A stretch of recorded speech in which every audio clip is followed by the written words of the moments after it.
Abombi we. Itesha. Nabishika.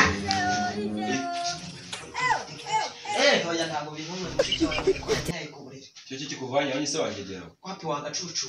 Kikubwira utuntu ariko uko giye nagira umunwa rero mba nagiye utavuga nk'umuntu ufite ubwonko bwe. Uzi kuntu yarambwiye ko anyaye kuburira. Ngewe umuntu nkanjye w'umugabo dore bamubatsi bamara cyo kwagenda undo kunyara kuburira. Aho ubwo sha yanyaye amaze kunyara nako nibutse neza naga parfumata nayo niteye agira ngo nanye usi kumva ataragaho umuntu kari hano. Ariko subwo parufe yabihumura gucya hari yaye mwana wowe urebye Muri Amerika barago Amerika mwabonye kandi uzi kuri ibintu byose binuka narakubwiye koko Amerika aho ibyo tubyore man ahubwo mbwira icyo gikuza ariko tansi God have mercy upon us. niteke utete twaje tubiri twatuye turi abantu bangaye bari bane kuko nizo ndazawe